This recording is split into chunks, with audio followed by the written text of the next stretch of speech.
Binge the full week of The Ray Taylor Show ad-free over at inspireddisorder.com/plus. This is The Ray Taylor Show. This is my top 5 Edgar Wright films. This has been such a pleasure to revisit the entire catalog of Edgar Wright. I am a huge fan of his movies. Sadly, only 5 of them could be on the list. Obviously, there will be 2 left off the list, and I am including there is potential for his documentary to be on the list as well. And I'll talk about the movies that didn't get put on the list. But this is my top 5 Edgar Wright films. Let's get it started. I mean, everybody knows Edgar Wright, right? Just stylish, loves great with music in his films. Not only picking great music to like tracks to be included, but also the added ability to edit to the songs itself. I mean, Baby Driver was a great example of that, of what he does in a lot of his movies. Also great comedy, very stylish, very kinetic, very fast-paced, and just a lot of fun. Like somebody who has a style, and somebody that's also changed their style throughout his career and willing to experiment and try new things, like doing a documentary, like going away from the comedic stuff that he started with. But let's get into it. Starting off with number 5, my 5th favorite Edgar Wright film is also the newest Edgar Wright film, that being Last Night in Soho. I love this movie. I love everything. There's not an Edgar Wright film that I do not like. It does not exist. It is somewhat painful to have to order these films because they are all so good. And Last Night in Soho, probably his biggest departure from how he started as a filmmaker.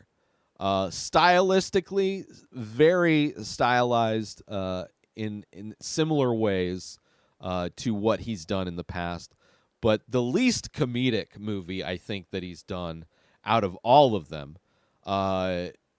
More of a horror film, which you could argue the first 3 films of the Cornetto trilogy are all horror comedies. You have the zombie horror film, you have the slasher horror film in Hot Fuzz, and then you have the like alien invasion, robots taking over horror film in the End of the World. So definitely a genre that he's enjoyed, but this one more specifically not combined with any other genres. It is pretty much a straight up suspense horror type of a film, and I loved it. I love the story about, this artist, this clothing designer, going to the big city from a small city. There's a bit of like paranormal stuff going on.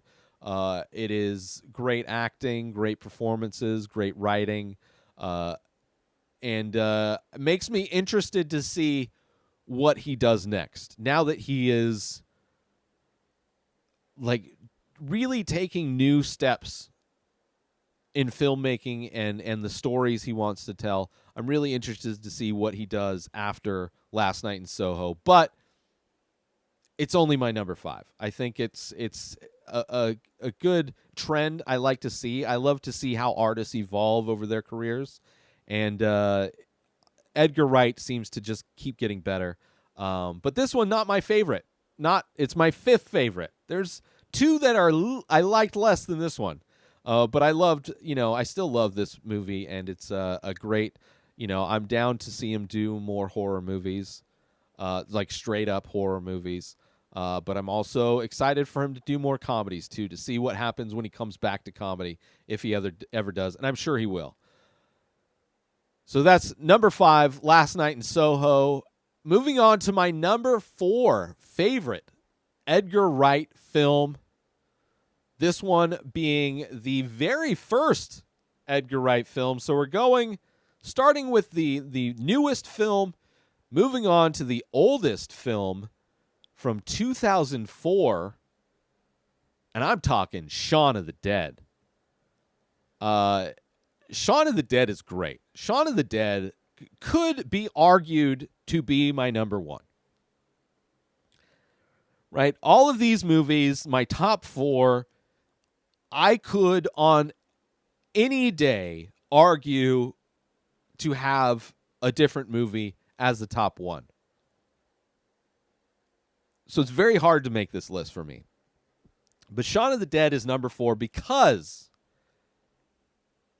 it is his first film, and there's things that he does in Shaun of the Dead that you see he tightens up and refines and perfects over his career.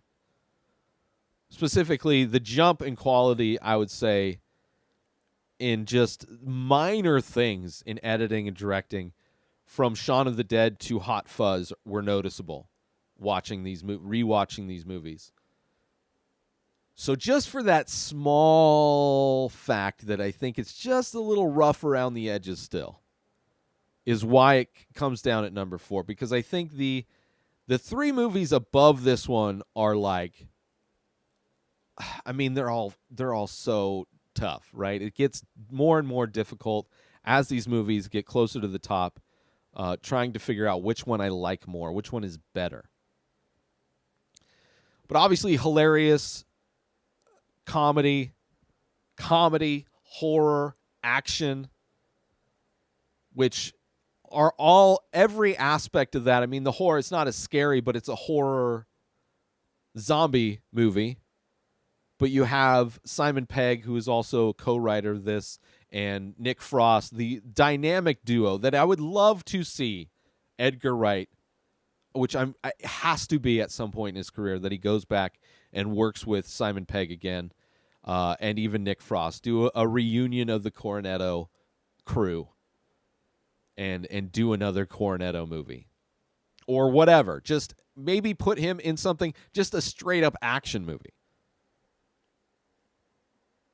which he's technically done.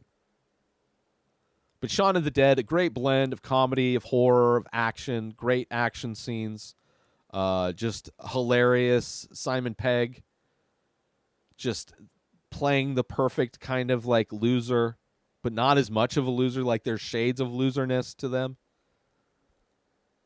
The bar that they all hang out with, the bad relationship, like every aspect of Shaun of the Dead is so much fun.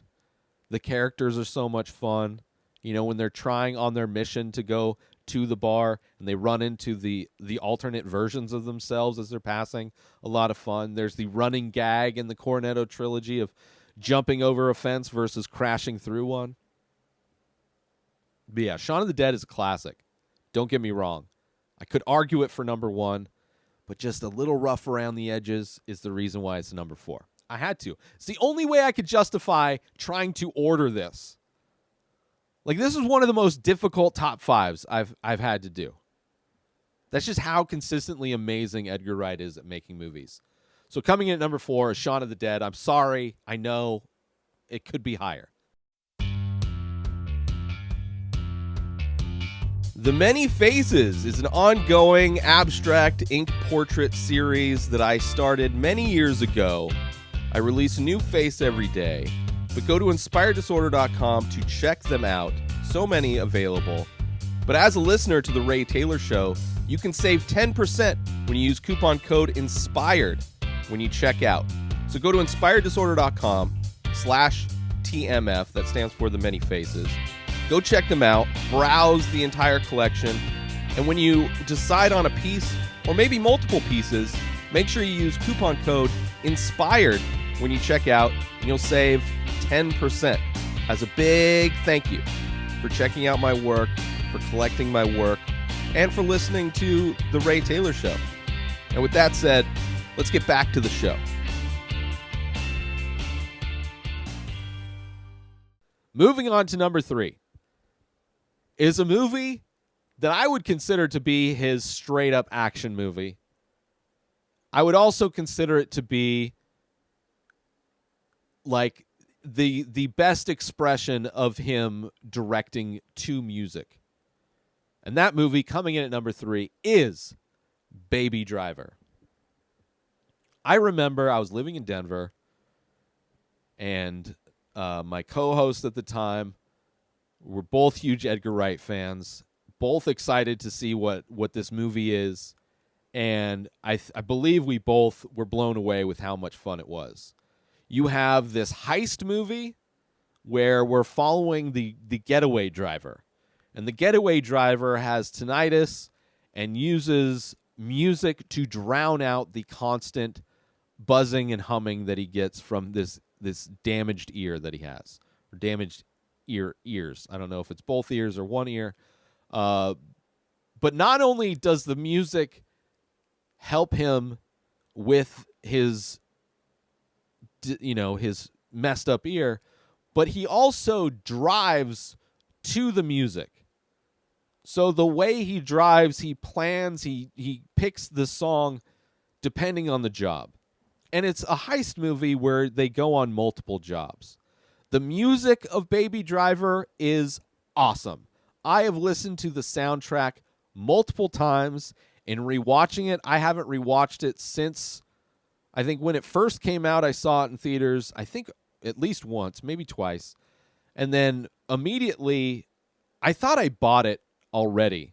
I may have purchased this movie multiple times, but I remember watching it multiple times. Maybe it came out on Netflix or something like that. But I saw it a bunch of times when it first got released. I haven't watched it since then. I mean, it's only been 2017. It's only been 5 years or whatever. Feels like a decade ago. But rewatching it is like, oh, that music gets you so hyped. The action in the driving is great. All of the different characters are great. The whole mix-up where they get the wrong Michael Myers mask. They get the actor, like the Austin Powers mask instead of the Halloween mask. That whole mix-up is great. Obviously, there is the canceled actor Kevin Spacey, one of the few people who was canceled to apparently actually be canceled. Most people that complain about cancel culture and being canceled, like, they're still making money working. Like, Joe Rogan, not canceled, still working. Dave Chappelle, not canceled, just signed a new deal with Netflix, still working. Like, there's no, like, all this, even, what's his face? The guy, Louis C.K. Like, yeah, he's not canceled. He's still selling out arenas, or theaters at least. Like, they're still very popular. There's plenty of people in this country to support anybody that would get quote-unquote canceled. But it doesn't seem like Kevin Spacey has worked at all. But he's also a bad guy. He is like the worst person in this movie. So the fact that they got somebody who is a bad person in real life to play a bad person in film, is fine. It's fine. I love this movie. It is so much. At one point, when I started watching Baby Driver, because I watch these movies in order of their release, for the most part. I watched the Cornetto trilogy first, and then I watched the rest of them from oldest to newest.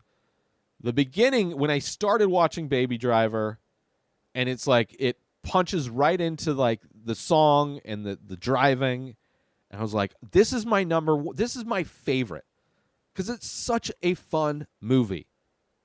Such a fun movie. You love Baby. He is a great character, and he has this love interest with this waitress, very simple kind of boy loves girl thing, but then you have this whole, criminal element to it, which gets in the way, obviously. There's a great scene towards the end of this film where it's like Baby is going to pick up his girl, Deborah, at the diner. They're going to make a break for it. And as Baby does with everything in his life, he has the music, the soundtrack to, like, he is constantly scoring his life to music that he loves. And he has this beautiful song that he's going to play when he picks up his love of his life. But instead, it's John Hamm at the diner. So it's this gigantic contrast in the tone of the song that's being played that was intended to be for this couple driving off into the sunset, but now is the deathliest type of threat that could end everything. Love it. Love it so much. So despite the fact that it was at number one for a moment, I had to put it down. I had to put it down because I have to like reconceptualize like all these movies. Like which one? Because like what? It's not just like the best. It's also like what's my favorite? Why is this my favorite? And a lot of this movie is my favorite because of the music and the driving and the editing. Like it's so much fun, so kinetic, such a fun ride. But it's missing a couple things that I love that Edgar Wright does that my number 2 and number 1 movie do, and this movie is because this is just a straight up action movie, right? There's no comedy, there's no horror. It's just action, which is fine, and love story, which is great. But because of that, I had to put it down. So Baby Driver coming in at number 3. Moving on to my number 2, my second favorite Edgar Wright film. Again, could have been number 1, probably everybody's favorite, but personally, like number 1 and number 2 came down to me personally. What is the movie that touches me specifically the most? What is the movie that I love the most, that I have literally the most fun watching every time? So coming in at number 2 is a great movie. Don't get me wrong. This is a great movie. This is most likely the number 1 movie on everybody's list for Edgar Wright. Maybe. And at one point was on my number 1. Even this and Baby Driver were like battling for number 1. But it had to go to number 2. So coming in at number 2 is my second favorite Edgar Wright film is Scott Pilgrim versus the World. Could easily be number 1. Just the first time Edgar Wright is doing a movie that's not co-written with Simon Pegg, that's not that UK cast, that's not the Cornetto trilogy, although this one took place after Hot Fuzz but before End of the World.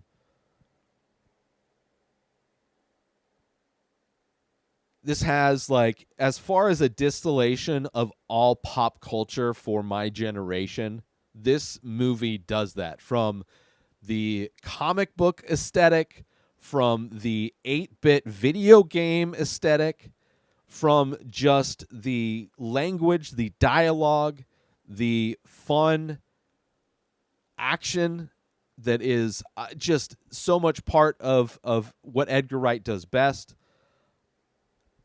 Like, and just such a fun kind of premise and idea. Michael Cera has never been so awesome. Mary Elizabeth Winstead, amazing. Go watch Kate, where she's basically John McClane from Die Hard, but like better. Serious Die Hard vibes. You got Kieran Culkin before he became part of the Succession movie, basically playing the same type of a guy in a lot of ways. Just such a fun movie and just so original. Like one of the most original movies. Like I don't think anything's been done similarly to it. To like combine all of those like video game and comic book, all these pop culture like genres and aesthetics and do it so well. Like I said, easily be number 1. Easily. But I couldn't do it. Because, like, despite the fact that I can appreciate and I love the comic book aesthetic, I am not a giant comic book fan. I got into comic books for a short time in Denver, and I like comic books. Don't get me wrong. I like the art form. It's just not something I grew up with. The video game aesthetic of Scott Pilgrim I related to far more. The love story is fun. The music is great. As all Edgar Wright films, the music is great. Makes sense that he did a documentary about musicians, which might be my number 1. You don't know yet. You do not know yet. There are parts of that documentary that I relate to so much and that give me specifically hope to exist in this planet for a little bit longer. Could still be number one. But music is always great in Edgar Wright films. Scott Pilgrim has so much goodness in it. It could easily be number one, like I said. Easily.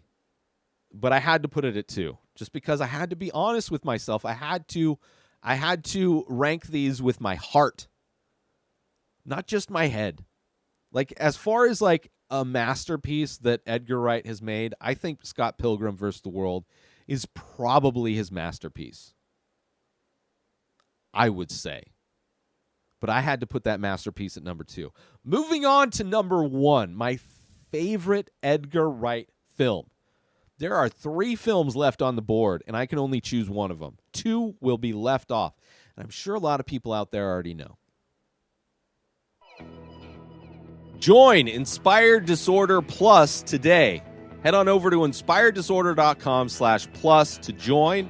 Membership includes members-only discounts and deals. You get access to the Ray Taylor Show completely ad-free, as well as bonus episodes.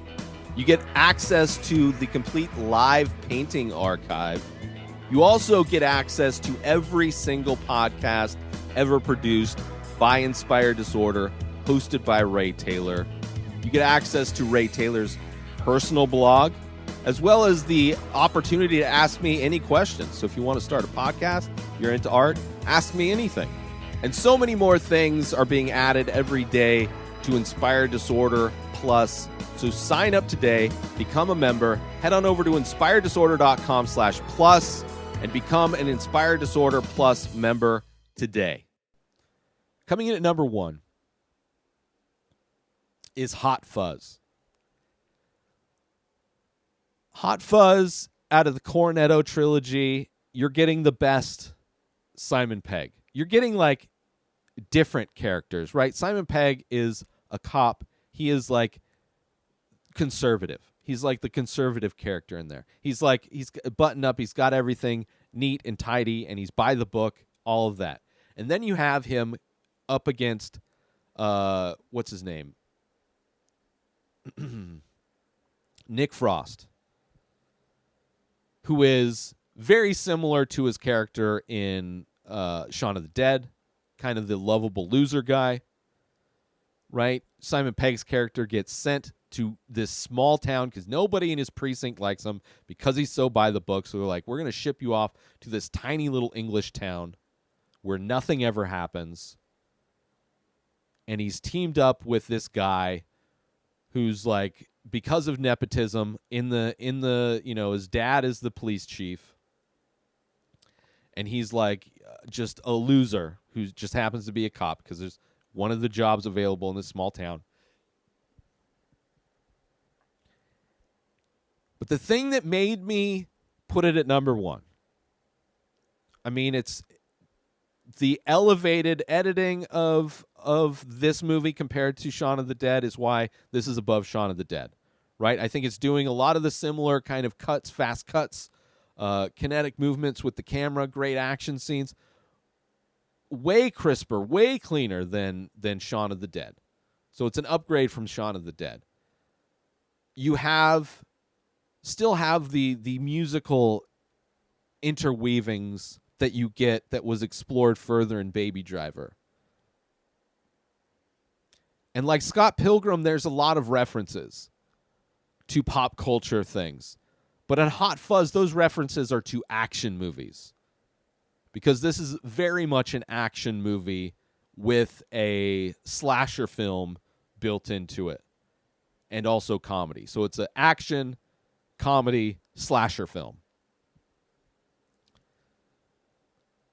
And those references to those action movies mean more to me specifically than the comic book and video game references that are in Scott Pilgrim. I grew up loving, and to this day love, the action movies that they talk about, that Nick Frost's character is obsessed with, and that introduces Simon Pegg's character to. Right? I have had nights where me and my buddy are up watching action movie after action movie.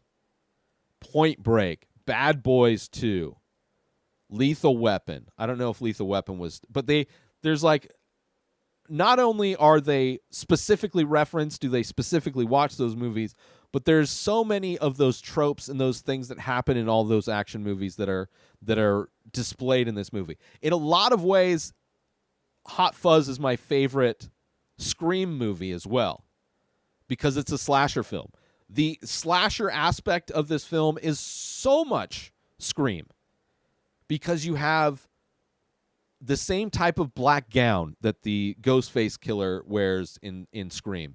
It doesn't have the mask, but the same type of a robe.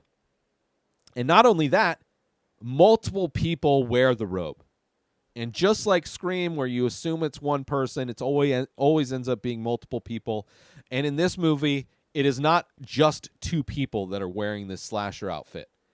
It is the entire town, or at least, the key group of people.